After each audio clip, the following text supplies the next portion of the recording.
So the participants maybe they are late today. Bharat, जो लोग हैं, please turn on your cameras.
Okay. So last time हमने आपको ions के बारे में भी बता दिया था. If an atom contains equal number of electrons and protons, then the atom overall is neutral. But if an atom loses its electron or gains electron, the balance should not be maintained. फिर electron proton के बराबर नहीं रहेगा. In that case, it would carry a charge and called ion. तय ये हुआ था कि अगर एटम इलेक्ट्रॉन लॉस करे और उसके इलेक्ट्रॉन कम हो जाए, प्रोटॉन ज़्यादा हो जाए, तो वो कैटाइन बनता है और उसके ऊपर प्लस चार्ज आता है. और अगर एक एटम इलेक्ट्रॉन गेन करे तो उसके इलेक्ट्रॉन ज़्यादा हो जाते हैं और प्रोटॉन कम हो जाते हैं, तो फिर उस पर नेगेटिव चार्ज आता है और वो एनाइन कहलाता है. So keeping these all things in mind, हम सबसे पहले आज एक छोटा सा क्वेश्चन करेंगे जो हमारी अब तक की इस चैप्टर की सारी बातों को एक तरह से चेक आउट कर रहा होगा. Let's see.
So the question is about four particles, as you can see.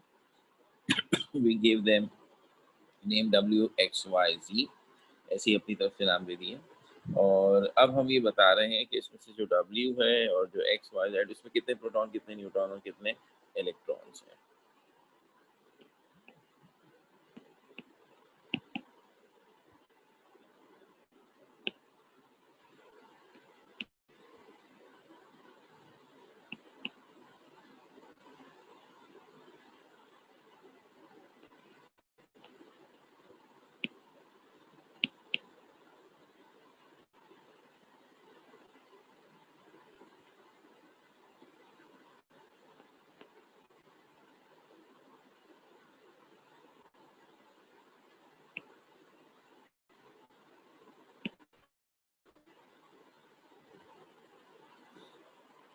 ये देने के बाद नाउ आवर क्वेश्चंस आर,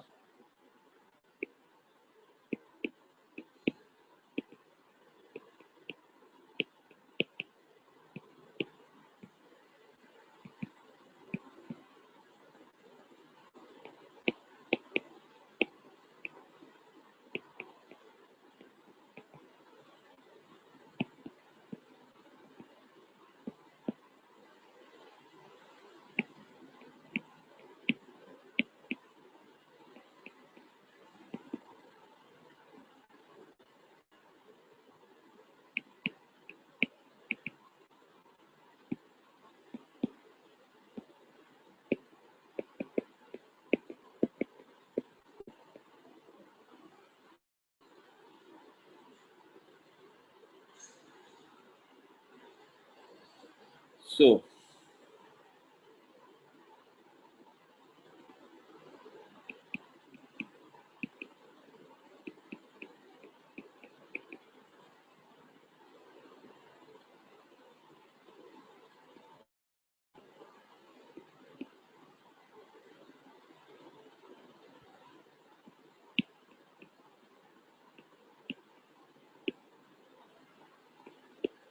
ये 4 क्वेश्चन हमने बनाए हैं, चार्ट आपके सामने। That is a type of a question which we expect in exam. ये मैंने बिल्कुल वहीं से एक एक्सट्रैक्ट किया है।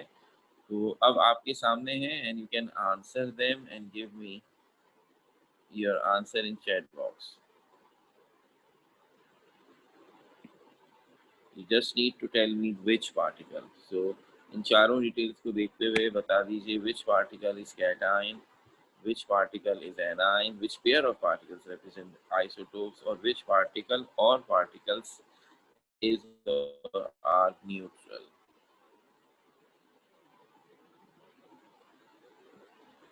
So yes, I can see your answers. So Masooma Jafri question 2 तक भी पहुंच गई हैं। Very good. बल्कि 3 भी पहुंच गई हैं। बाकी सब क्या कर रहे हैं? सिवाल और मासूमा के जवाब आ रहे हैं। फिलहाल मैं ये नहीं तबसरा कर रहा कि वो सही है या नहीं है, लेकिन अभी तो फिलहाल इनके जवाब आए हैं। Waiting for everybody. लाइबा ने एक साथ सबके जवाब दे दिए हैं। हाँ, ठीक ठीक ठीक। जो जवाब दें एंजिला, साथ में क्वेश्चन नंबर जरूर मेंशन करें।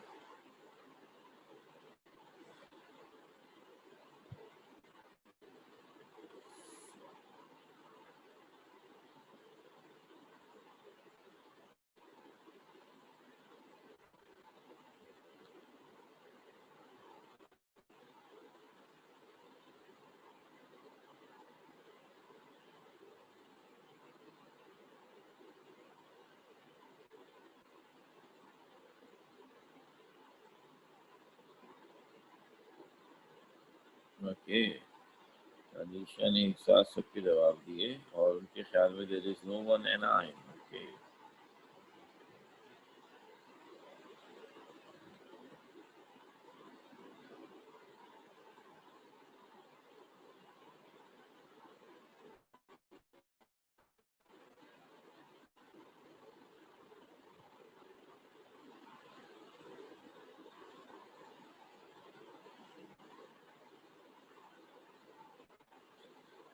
so that is what happens when we try to solve things which are looking very easy.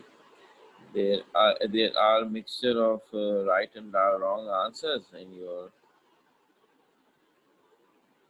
response. So yes. So well, let's see. हम सब अपने जवाबात को भी देखेंगे. I am not coating the names ताकि जो बच्चे कोशिश कर रहे हैं वो ऐसे खामखा में ना घबराएं कि सिर्फ तो नाम ले लेते हैं. But there are wrong answers, there are right answers, so it's all mixture. तो अब देखना ये है कि सही जवाब कौन था, कैटाइन. तो फिर आपको वो हमारी बात याद रखनी है कि कैटाइन पर प्लस चार्ज होता है, उसमें इलेक्ट्रॉन ज़्यादा होते हैं और प्रोटॉन जी नहीं. कैटाइन में प्रोटॉन ज़्यादा होते हैं और इलेक्ट्रॉन कम होते हैं. तो अब आपको देखना है कि किस पार्टिकल में प्रोटॉन ज़्यादा हैं और इलेक्ट्रॉन कम है. तो यस, इट इज़ पार्टिकल जी, जिसमें प्रोटॉन 19 है और इलेक्ट्रॉन 18 है. कैटाइन में न्यूट्रॉन का कोई रोल नहीं है, कुछ भी होते रहे हमारी वजह से, क्योंकि हम तो चार्ज का हिसाब लगा रहे हैं ना. तो इसका मतलब पहले वाले का जवाब है जी. और जैसे ही मैंने ये बात कही एक जवाब आ गया. उनका चलो अच्छा हुआ सर ने बता दिया. तो अब जिसने पहले का जवाब लिखा था जी, उसने सही लिखा था. और कुछ ने तो पहले का जवाब एक्स भी लिखा हुआ है. तो अब जाहिर सी बात है, विदाउट कॉलिंग देयर नेम्स, कुछ ने डब्ल्यू एंड वाई भी लिख दिया. एक की जगह उनके ख्याल में दो पार्टिकल और दोनों ही इत्तेफाक से नहीं है. It means there is something, जैसे कहते हैं ना कि अंडरस्टैंडिंग में थोड़ा सा कुछ फॉल्ट है बहरहाल. तो इसलिए बहुत ही ज़्यादा, इसीलिए हम कहते हैं कि जब हम पढ़ाते हैं ना तो इसमें ज़रूरी है कि एक दफ़ा समझाने के बाद उसकी किसी भी तरीके से इस तरह से टेस्ट लेकर असाइनमेंट की सूरत में एक चेकिंग ज़रूर हो, ताकि आप भी करने की कोशिश करते हैं ना तो बहुत सारी चीज़ें उस वक्त भी क्लियर होती हैं. अब एनाइन में उल्टा हिसाब है, इलेक्ट्रॉन ज़्यादा होने चाहिए, प्रोटॉन कम होने चाहिए. And that fulfils in particle x. Particle x में 17 प्रोटॉन है और 18 इलेक्ट्रॉन है, 17 18. It means particle x is A9. फिर एक बात को जहन में रखना है कि जो आइसोटोप है ये एक पार्टिकल को नहीं कहा जाता है. आइसोटोप दो पार्टिकल्स के दरमियान का रिलेशन है. इस बात को समझना है. एक होता है नाम, एक होता है रिलेशन. नाम आमिर अरशद है, रिलेशन है. तो अगर वो रिलेशन है, फर्ज कर लें ब्रदर, तो ये अब मेरा नाम थोड़ी होगा, अकेले मुझे थोड़ी करेंगे भाई. तो और ही मतलब निकल आएगा. हम जब ये लफ्ज इस्तेमाल करेंगे तो हमें बताना पड़ेगा किसके भाई, किसके अब्बू. ये तो रिलेशन होते हैं ना. तो ये रिलेशन दो के दरमियान है. ये ए और बी एक दूसरे के फ्रेंड हैं. तो ये इनका आपस का रिलेशन है, हमेशा पेयर डिफाइन होगा. ये नहीं होगा कि ए फ्रेंड. वो तो पूछेगा ना ए फ्रेंड है किसका.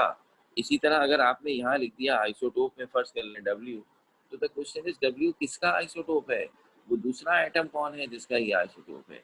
इसलिए सवाल में भी मैंने इसीलिए मेंशन किया कि you have to write the pair of particles जो एक दूसरे के आइसोटोप हैं. तो उस पेयर की क्या निशानी होगी, they will contain same protons but different neutrons. अब इलेक्ट्रॉन्स का कोई रोल नहीं है, वो सेम हो ना हो उससे भी कोई फर्क नहीं पड़ा. सो अब आपने देखा किन दो में सेम प्रोटॉन है. तो डब्ल्यू और वाई वाहिद हैं जिसमें 16 प्रोटॉन्स हैं और न्यूट्रॉन साफ नजर आ रहा है, एक की 16 है एक की 17 है. So W and Y are the pair of isotopes. फिर हमने आखिरी कह दिया, बताइए वो कौन से एक या एक से ज़्यादा वॉटेवर जो न्यूट्रल है. तो न्यूट्रल की निशानी होगी कि प्रोटॉन और इलेक्ट्रॉन्स आर इक्वल, और वो भी डब्ल्यू एन वाई ही हैं जो इत्तेफाक से न्यूट्रल हैं.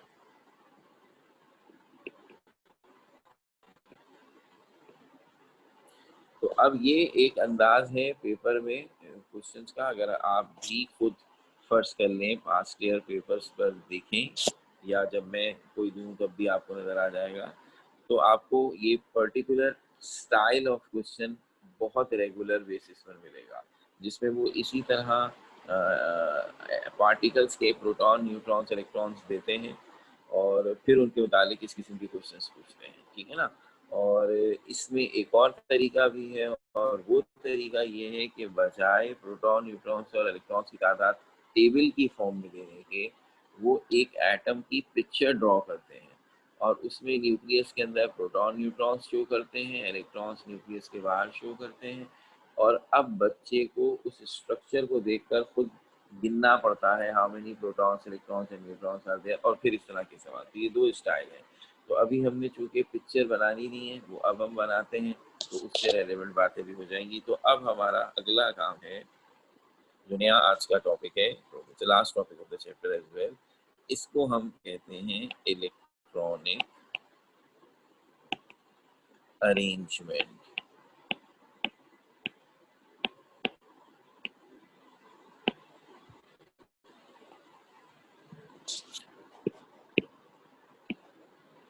इलेक्ट्रॉनिक अरेंजमेंट का दूसरा नाम है electronic configuration.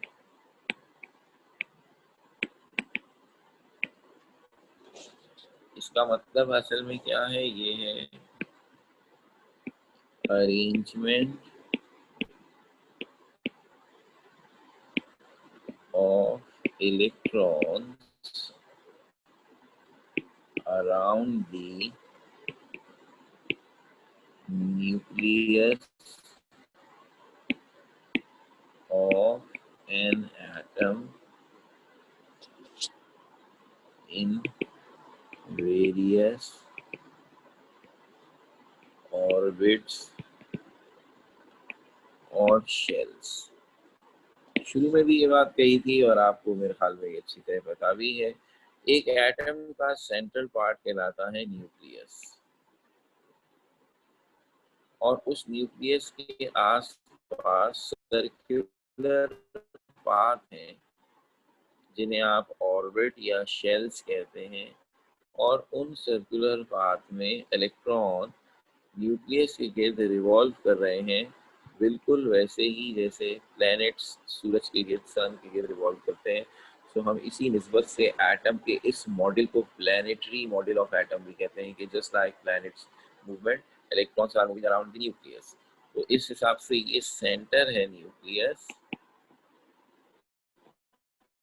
which contains protons and neutrons, and the electrons are revolving around it in the form of these orbits or shells। तो इसमें जो सबसे पहला ऑर्बिट है न्यूक्लियस के बिल्कुल करीब, उसका नाम हमने रखा है के, जो दूसरा है उसका नाम रखा है एल, जो तीसरा है उसका नाम रखा है एम। तो अब मैंने तीन ही बनाए हैं, वैसी बात है, लेकिन अगर मैं और भी बना दूं तो वो पूरे नहीं बनाता, उनका पार्ट बना देता हूँ ताकि जगह कम है। ये टोटल 7 ऑर्बिट्स हैं मैक्सिमम जो किसी एटम में हो सकते हैं। सो नाम के से शुरू हुए, उसके बाद अल्फाबेटिकली चलना है के एल एम। तो जो फोर्थ ऑर्बिट है वो इस तरह एन कहलाता है, फिफ्थ वाला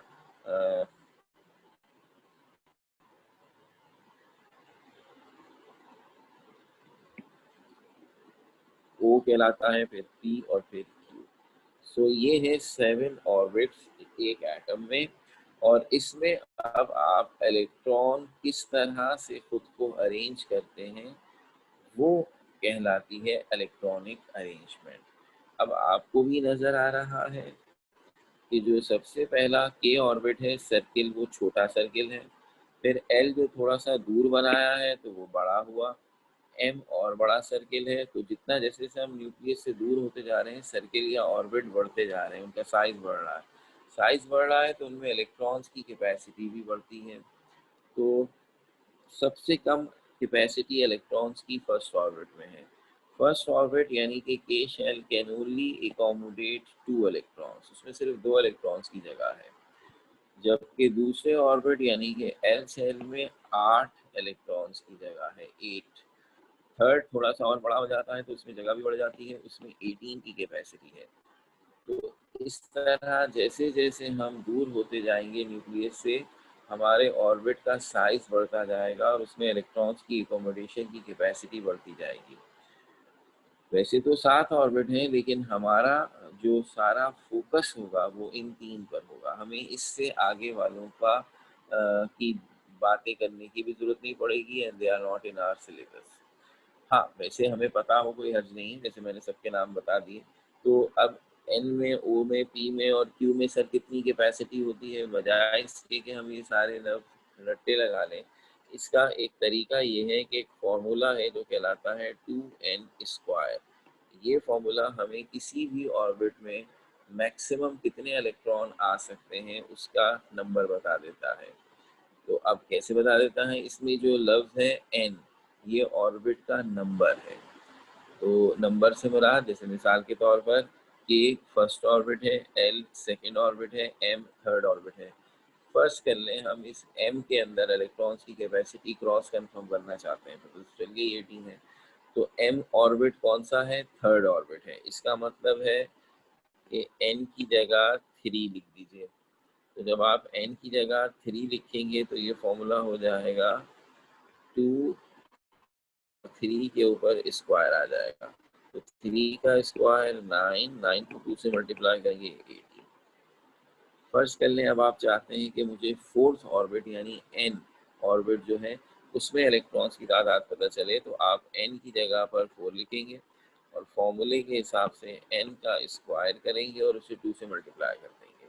तो जब आप 4 का स्क्वायर करेंगे इट बिकम 16, 2 से मल्टीप्लाई करेंगे 32। इसका मतलब है n शेल के अंदर मैक्सिमम 32 इलेक्ट्रॉन्स आ सकते हैं। फिर अगर आप फिफ्थ ऑर्बिट के लिए निकालना चाहें तो भी यही तरीका होगा। आप 5 का स्क्वायर करेंगे, वो आएगा 25, उसे 2 से मल्टीप्लाई करेंगे तो 50 आंसर आएगा। सो जो ओ शेल है उसमें मैक्सिमम 50 इलेक्ट्रॉन्स आ सकते हैं।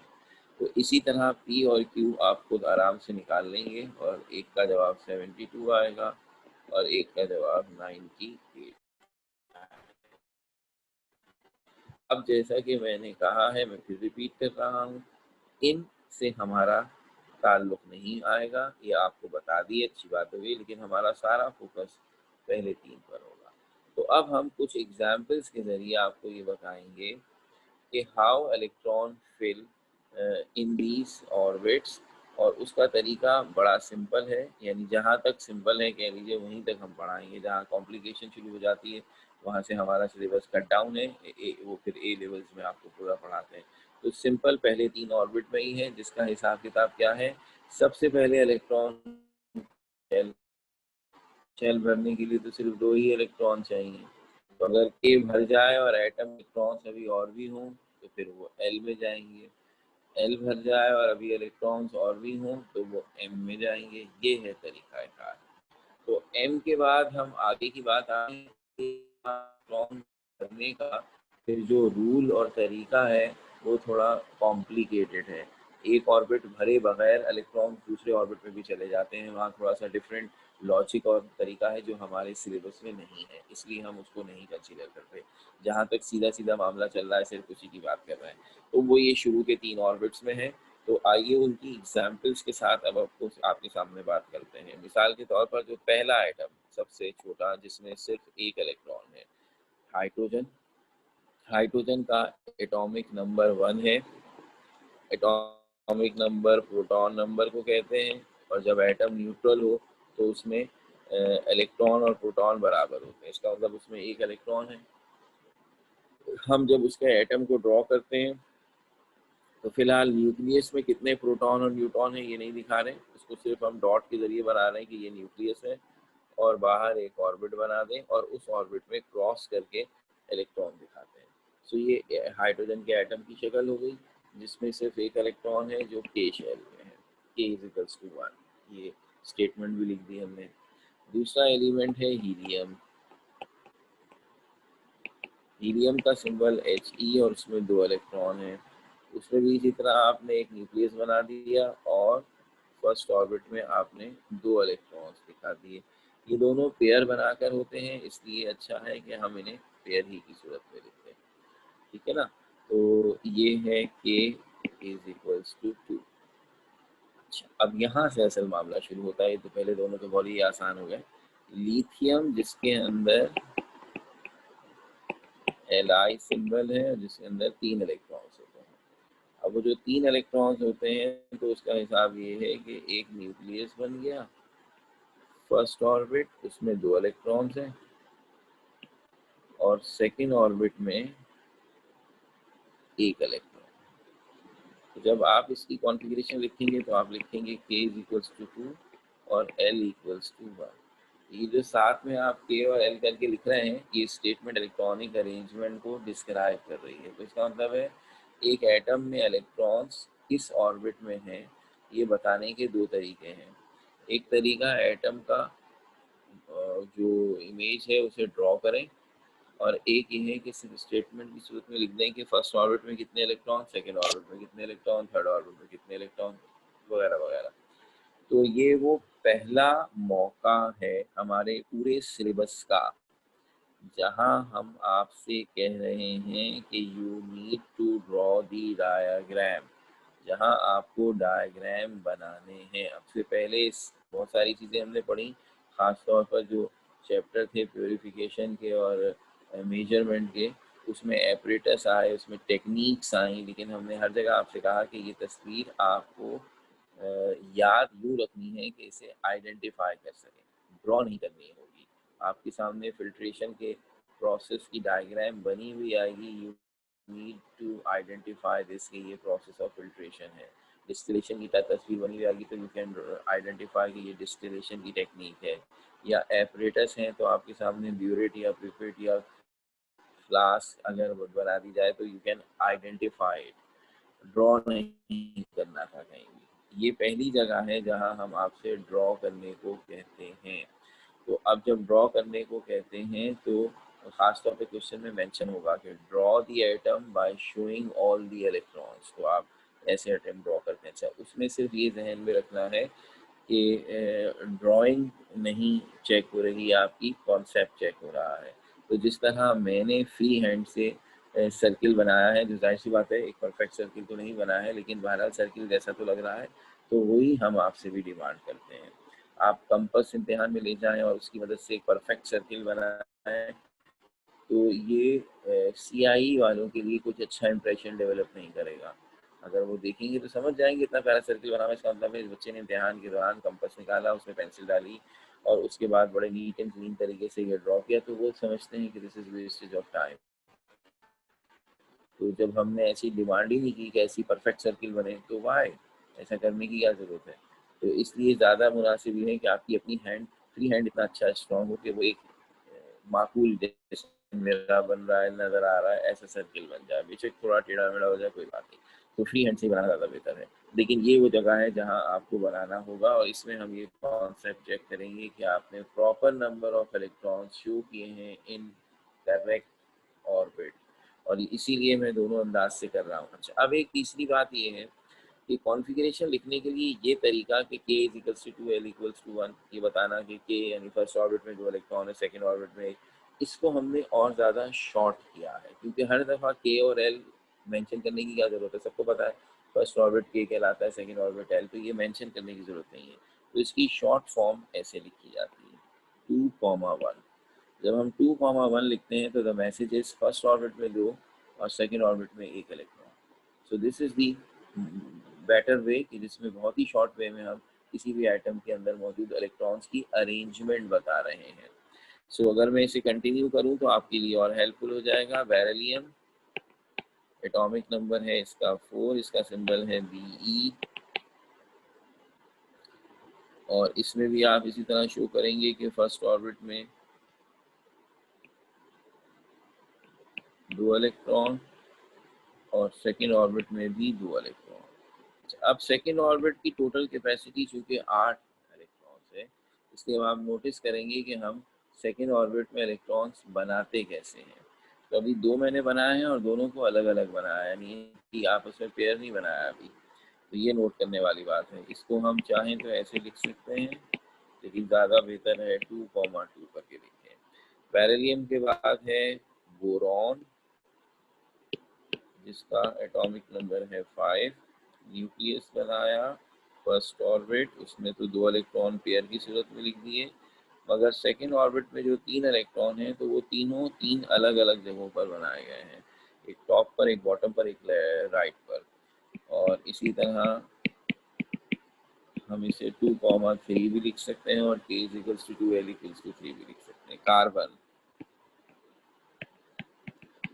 एटॉमिक नंबर 6, सेंटर में न्यूक्लियस, फर्स्ट ऑर्बिट में 2 इलेक्ट्रॉन और सेकेंड ऑर्बिट में ये है बहुत इंपॉर्टेंट बात, 4 इलेक्ट्रॉन चारों कॉर्नर्स पर है। स्टिल हमने अभी तक सेकेंड ऑर्बिट में कोई पेयर नहीं बनाया। That is the important thing कि जब आप सेकेंड और फर्स्ट ऑर्बिट आप भरते हैं, इवन अगर आप फर्स्ट ऑर्बिट में ऐसे पेयर ना भी दिखाएं तो भी चलता है भारत, लेकिन सेकेंड में ख्याल रखेंगे तो ये ख्याल आपके लिए एक इम्पॉर्टेंट इन्फॉर्मेशन बन जाएगा बाद में, कि आपने जब पहला इलेक्ट्रॉन रखा अकेले कहीं भी, टॉप बॉटम राइट लेफ्ट, आपके पास 4 जगह हैं, आप उसमें से कहीं भी एक रखते हैं, दूसरा वाला किसी दूसरी जगह पर, तीसरा किसी तीसरी जगह पर, चौथा चौथी, तो इस तरह 4 इलेक्ट्रॉन 4 अलग अलग डायरेक्शन।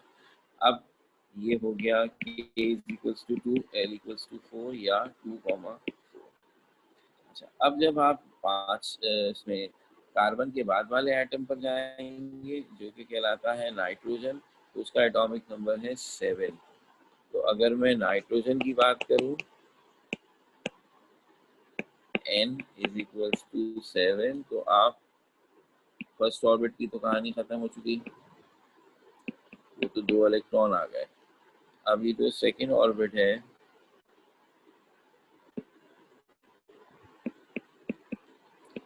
इसमें 5 हो गए। आपने कहा 4 तो मैंने अलग अलग 4 कोनों पे बना दिए, 5वां कहाँ बनाए? तो अब आप किसी भी एक को, राइट को, लेफ्ट को, अप को या डाउन को, किसी एक को पेयर बना दीजिए। इसका मतलब है 5वें इलेक्ट्रॉन से हमारे सेकेंड ऑर्बिट में पेयर बनना शुरू होगा। सो अब एक पेयर हो गया, बाकी 3 अकेले हैं। लिखेंगे K is equals to 2, L equals to 5 या 2,5। नाइट्रोजन के बाद है ऑक्सीजन, एटॉमिक नंबर इसका 8 है, सिंबल इसका O है। और अब आपको अंदाजा है क्या करना है। फर्स्ट ऑर्बिट में 2 इलेक्ट्रॉन, सेकेंड ऑर्बिट में अब 6 इलेक्ट्रॉन है। एक दफा फिर आपने 4 अलग अलग बनाया, अभी भी 2 बच गए, तो अब 2, कोई से भी 2 को आप पेयर बना दें। अब 2 पेयर हो गए, 2 अकेले हैं। So K is equals to 2, L equals to 6, 2,6। फिर फ्लोरीन, और उसमें अब आप खुद समझदार हैं, एक इलेक्ट्रॉन और बढ़ गया है। तो अब आप जब बनाएंगे इलेक्ट्रॉन्स सेकेंड ऑर्बिट में, तो फिर 3 जगह पर पेयर बन जाएगा, और अब सिर्फ एक ऐसा है जो पेयर बनाने से रह गया है, इट्स 2, 7। और फिर नियॉन, जब आप नियॉन बनाएंगे तो अब सेकेंड ऑर्बिट के भी सारे इलेक्ट्रॉन्स का पेयर बन गया, A2, L8 या 2, अब एक इम्पॉर्टेंट बात आ रही है, और वो इम्पॉर्टेंट बात ये आ रही है कि we are now introducing the third orbit. अब जो भी एलिमेंट आएगा उस एलिमेंट में तीसरे ऑर्बिट की ज़रूरत पड़ेगी। अब जिसको भी हम भरेंगे वो तीसरे ऑर्बिट में आएगा। तो ये अब हमारे लिए एक छोटी सी काम की बात हो जाएगी। तो let's see, sodium, atomic number 11। तो अब जब आप इसे बनाएंगे तो आप कहेंगे एक न्यूक्लियस, फर्स्ट ऑर्बिट में 2 इलेक्ट्रॉन पेयर, सेकेंड ऑर्बिट में 8 इलेक्ट्रॉन पेयर, थर्ड ऑर्बिट में अब उसी सेकेंड ऑर्बिट वाली लॉजिक से पहले एक इलेक्ट्रॉन कहीं भी बना दें। तो अब आप अगर इसे तफसील से लिखेंगे तो K is equals to 2, L equals to 8, M equals to 1, लेकिन ज़्यादा अच्छा है कि लिखेंगे 2,8,1। इसका मतलब है फर्स्ट ऑर्बिट में 2 इलेक्ट्रॉन, सेकेंड ऑर्बिट में 8 इलेक्ट्रॉन, थर्ड ऑर्बिट में 1 इलेक्ट्रॉन। अब एक अहम बात यह है, इस तरह अब आप 12 को, 13 को, 14 को, 15 को, 16 को, 17 को, 18 तक आपका सिलेबस है, उससे आगे नहीं जाना। तो आप ऐसे बना सकते हैं और ये सारी लॉजिक भी देख सकते हैं। अगर हम इस बात का भी ख्याल रखें जिसका मैंने आपसे कहा कि कब पेयर बनाना है और कब नहीं, तो आपको एक फ़ायदा ये हो जाएगा कि आपको एटम की वैलेंसी का पता चल जाता है। अच्छा, अगर फर्ज कर लें आप इसका ख्याल नहीं रखते हैं तो कोई एटम का स्ट्रक्चर गलत नहीं करता, लेकिन आज से फिर आपको आगे प्रॉब्लम होगी, क्योंकि आगे हमें इस बात की ज़रूरत पड़ती है कि एक एटम में जितने इलेक्ट्रॉन अनपेयर्ड होते हैं, सिंगल इलेक्ट्रॉन होते हैं, वो उस एटम की वैलेंसी कहलाता है। और वैलेंसी से भी पता चलता है कि एक एटम कितने दूसरे एटम्स के साथ जुड़ सकता है। इससे हमें बॉन्डिंग वाले चैप्टर में बड़ी हेल्प मिलेगी। तो इसलिए यूं अभी से आदत डालेंगे तो वहाँ वैलेंसी समझने में भी आसानी रहेगी और बॉन्डिंग को करने में भी आसानी रहेगी। अब ये जो सब कुछ हमने किया है, इसमें आपको ख़ास बात ये नज़र आनी चाहिए कि why not all the elements, क्यों नहीं सारे पढ़वा रहा। इसलिए है कि हमें ये अंदाज़ा हुआ कि इन एलिमेंट्स में एक बहुत ही सिस्टमैटिक तरीके से एटम के स्ट्रक्चर्स बने हैं। और हमने नोटिस किया है कि बहुत सारे एटम्स अपने एटॉमिक स्ट्रक्चर में बहुत सारी चीज़ों में एक दूसरे से सिमिलर हैं, इसलिए वो एक जैसी प्रॉपर्टीज़ दिखाते हैं। तो हमने क्या किया, हमने एटम को उनके एटॉमिक नंबर और इलेक्ट्रॉनिक अरेंजमेंट की बेस पर ऑर्डर किया, अरेंज किया टेबुलर फॉर्म में। और वो टेबुलर फॉर्म कहलाती है पीरियोडिक टेबल। आपने मुझसे सुना शुरू से ही कि इम्तिहान में पीरियोडिक टेबल गिवन होता है। उससे ये फ़ायदा होता है कि ख़ास तौर पर AR वैल्यूज़ आपको याद करने की ज़रूरत नहीं है, वो उसमें मिल जाएंगी। एलिमेंट्स के नाम और सिंबल उसमें मिल जाएंगे। तो वो पीरियोडिक टेबल किस लॉजिक से बना है और उससे और कौन कौन सी बातें हमें मिल सकती हैं, ये अब हमें समझना है। तो हमारा कमिंग टॉपिक जो इस चैप्टर की लास्ट यही इसकी कंटिन्यूशन में ही है और आखिरी बात होगी वो ये, how we make periodic table with the help of these electronic configuration and what is periodic table. और ये असल में हमारे लिए क्या महज एक टेबल है जिससे हम एलिमेंट के सिंबल और AR वैल्यू निकाल लेते हैं, या इसमें और भी कुछ खुफिया किस्म की हिडन किस्म की कैरेक्टरिस्टिक्स हैं जिनसे हमें फ़ायदा होगा। तो हमें पता चलेगा कि पीरियोडिक टेबल समझे आधी केमिस्ट्री है। तो कुछ चीज़ें तो उसकी सिर्फ देखने से पता चल जाती हैं, कुछ के लिए हमें पीरियोडिक टेबल की लॉजिक पता हो अगर, तो फिर सही मायनों में उससे फ़ायदा उठा सकता है। वो थोड़ी सी लॉजिक हम आपसे शेयर करेंगे इंशाल्लाह। तो ये हमारा काम बनेगा। मैं आपको सारी स्लाइड्स दोबारा दिखा रहा हूँ ताकि अगर किसी को कोई चीज़ कॉपी करनी हो या तस्वीर खींचनी हो तो खींच ले। That was the first one जिसमें हमने एक मॉडल क्वेश्चन कर दिया था ताकि थोड़ा सा हमें पेपर के पैटर्न का भी अंदाज़ा हो। Then we describe what is electronic arrangement or electronic configuration, the number of orbits an atom have और उसमें इलेक्ट्रॉन्स की कैपेसिटी कैसी कितनी है और कैसे मालूम होती है। Then we draw first 6 atoms, उनके एटॉमिक स्ट्रक्चर ड्रॉ भी किए हैं और उनके साथ साथ उनकी कॉन्फ़िगरेशन को डिस्क्राइब भी किया है। And that remaining 5 elements from nitrogen to sodium. ठीक हो गई बात। सो अब यहाँ हम क्लास एंड करते हैं। Thank you very much.